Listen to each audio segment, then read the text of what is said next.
വിളിച്ചോ. പിതാവിൻ്റെ പുത്രൻ്റെയും പരിശുദ്ധാത്മാവിൻ്റെയും നാമത്തിൽ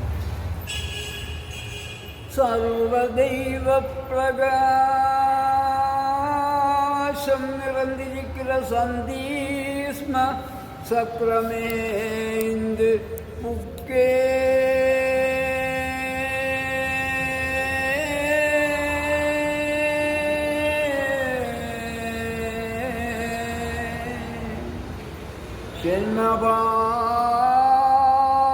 ஜென்மபாபமில்லாமல் செம்மத்தில் பிறந்து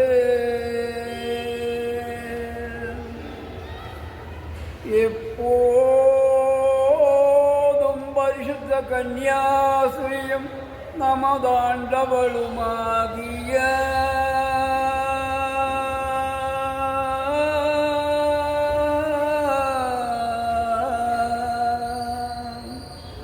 അർച്ചശിഷ്ട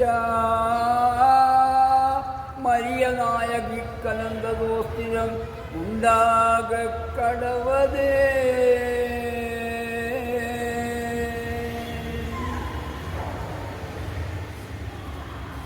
ഉത്തമ ഭക്തി വിശ്വാസമുള്ള ക്രിസ്തവർകളെ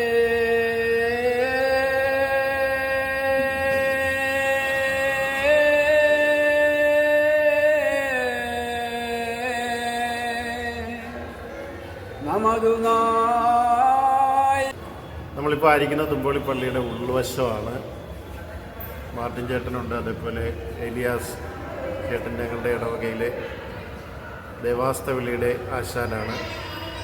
നോമ്പുകാലത്ത് ദേവാസ്തവിളി ക്രൈസ്തവ പാരമ്പര്യമാണ്. പ്രത്യേകിച്ച് പൈശാചിക പരീക്ഷണങ്ങളിലൊക്കെ വിടുതലും സംരക്ഷണവും ലഭിക്കുന്ന വളരെ മനോഹരമായ ഈ ശുശ്രൂഷ കുഞ്ഞുനാൾ മുതൽ ചെയ്തുകൊണ്ട് നമ്മളോടൊപ്പം ആയിരിക്കുകയാണ്. അദ്ദേഹത്തിൻ്റെ അനുഭവങ്ങൾ നമ്മളോടൊപ്പം പങ്കുവയ്ക്കുന്നതാണ്. എലിസേട്ട എത്രാം വയസ്സോട്ടായിരിക്കണം ഇത് ആരംഭിച്ചിട്ടുള്ളത്? 6 വയസ്സ് കാണുമോ ചുരുങ്ങി. ആ സമയം മുതൽ ഈ ഇതിനകത്ത് മാത്രം പ്രവർത്തിക്കുന്ന കാരണം അപ്പച്ചനും ചിറ്റപ്പന്മാരും എല്ലാം ആരാധനക്കാരായിരുന്നു. വീടുകളിൽ ആരാധന ഇരിക്കുന്നതുകൊണ്ടും അവരുടെ കൂടെ പോയി പാട്ടെല്ലാം വശവാക്കിയെടുത്തു. അങ്ങനെ അതെല്ലാം പഠിച്ചു. കുറേ കാലങ്ങൾ കഴിഞ്ഞപ്പോൾ അപ്പച്ചൻ തന്നെ എനിക്കൊക്കെ പറഞ്ഞു, നീ വിളിക്കണമെന്ന് പറഞ്ഞു. വസ്തു വിളിക്കാൻ പോയപ്പോഴേ നീ വിളിക്കണമെന്ന് പറഞ്ഞു. അങ്ങനെ അപ്പച്ചൻ എന്നെ കൊണ്ട് അഭിനയിപ്പിച്ചു. അങ്ങനെ അന്ന് ഒരു ഗുരു അനുഭവം ഞങ്ങൾക്കുണ്ടാകുകയും ചെയ്തു. എന്നാൽ അനുഭവം ഉണ്ടായെന്ന് പറഞ്ഞ് ഒരു കുഴപ്പവും ഒന്നുമില്ലായിരുന്നു. ചെന്ന് നോക്കിയപ്പോൾ ഒരു പ്രശ്നമില്ല. പക്ഷേ ഞങ്ങളാകെ വിഷമിച്ചു പോയി, എന്താണെന്നറിയാൻ വയ്യ. അങ്ങനെ ഒരു അനുഭവം ഉണ്ടായിരുന്നു. പക്ഷെ അതെല്ലാം അതിജീവിച്ച് അവിടുന്ന് അപ്പച്ചൻ്റെ കാലങ്ങൾ കഴിഞ്ഞപ്പോൾ ആ ജോലി ഞാൻ ഏറ്റെടുത്തു. അന്ന് മുതൽ ഞാൻ പ്രവർത്തിച്ചുകൊണ്ടിരിക്കുകയാണ്. ഏതാണ്ട് ഇപ്പോൾ തുമ്പോളി പള്ളിയിലും പൂങ്കാവ് പള്ളിയിലും സ്ഥിരമായിട്ട് 43 കൊല്ലമെങ്കിലായിട്ടുണ്ടെന്ന് എനിക്ക് തോന്നുന്നു. ഈ കഴിഞ്ഞ കൊല്ലം മാത്രം വായിച്ചിട്ടില്ല. മറ്റുള്ള എല്ലാ കൊല്ലങ്ങളിലും ഈ 2 പള്ളിയിലും സ്ഥിരമായിട്ട് തുമ്പോളി പള്ളി രാത്രി 10 മണിക്കും പൂങ്കാവ് പള്ളി ഉച്ചക്ക് 1 മണിക്കും ദുഃഖ വെള്ളിയാഴ്ച ഇത് നടത്തിക്കൊണ്ടിരിക്കുകയാണ്. ഇപ്പോൾ ഒരു കുഴപ്പമില്ല. പക്ഷേ ഇപ്പോൾ കണ്ടു കാണാൻ വയ്യ. പ്രായമായി നടക്കാനൊക്കെ ബുദ്ധിമുട്ട്. ആ ഒരു പ്രശ്നം കൊണ്ട് അല്പം വിശ്രമിക്കാം എന്ന് ഞാൻ ആലോചിക്കുന്നു. കാഴ്ചയ്ക്ക് മങ്ങലുണ്ടെങ്കിലും ഹൃദയത്തിലും മനസ്സിലൊക്കെ ഇത് രജിസ്റ്റർ ചെയ്ത് വെച്ചിട്ടുണ്ട്. അപ്പോൾ നമുക്കൊരു പുസ്തക സഹായം ഇല്ലാണ്ട് ഇത് ആലപിക്കാൻ പറ്റുന്നത് വലിയൊരു കൃപയാണ്. ശരിക്കും ഈ ദേവാസ്തവിളിയും അതുപോലെ തന്നെ നമ്മുടെ പുത്തൻപാന ഈ പാരായണങ്ങൾ വഴി നമ്മൾ കേട്ടിട്ടുള്ളത് എപ്പോഴും ദുഷ്ടാരൂപികൾക്കെതിരെയുള്ളൊരു യുദ്ധമായിട്ടാണ്. അതിനെക്കുറിച്ച് എന്താണ്? അച്ഛൻ അത് അനുഭവത്തിൽ എനിക്കുണ്ടായച്ചു. അതായത് ഇപ്പോൾ ഞങ്ങൾ ആദ്യമായിട്ട് എന്നെ കൊണ്ട് എൻ്റെ അപ്പച്ചൻ വിളിക്കാൻ പറഞ്ഞു. ഞാൻ അപ്പച്ചൻ ഞാൻ നോക്കി. അപ്പോൾ ആദ്യമായിട്ട് ചെയ്യാൻ പോയില്ലേ. അപ്പോൾ ഞാനൊന്നും അവർക്ക് മികവായിരുന്നു ഞാൻ ഈ കാര്യങ്ങളൊക്കെ. അപ്പച്ചൻ അതുകൊണ്ട് എന്നെ പറഞ്ഞ നീ വിളിക്കണമെന്ന് പറഞ്ഞ് അങ്ങനെ ഞാൻ വിളി തുടങ്ങിയതാണ്. ഏതാണ്ട് ഇത്തരം വണ്ണമുള്ള ഒരു മരം, ഒരു ശിഖരം ഒടിഞ്ഞ് കിഴപ്പോട്ട് വീഴുന്ന രീതിയുണ്ടല്ലോ, ഒരു വലിയ മരത്തിൽ.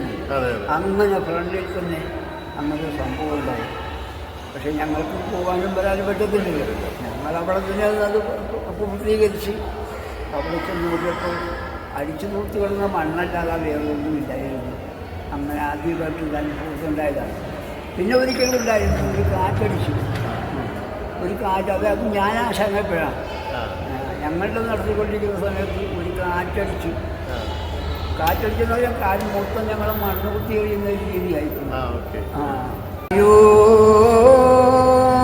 മാനവരേ മമ പാലനാകും ഏക പാലകനേ കണ്ടായോ കാന്തിയേഴും ലോക പാലകനെ നിങ്ങൾ കണ്ടായോ മാലിനിമാ മൗലിമലേതവ പാലകനാം നാമേ തോതിടുക കേളി ദാദാരവനെന്തട യാളമതേതൊരു ദേശമതു ദിനകരൻ കാന്തിമുഖം കേശ പാശമഴിഞ്ഞു സ്വർണ്ണപശരും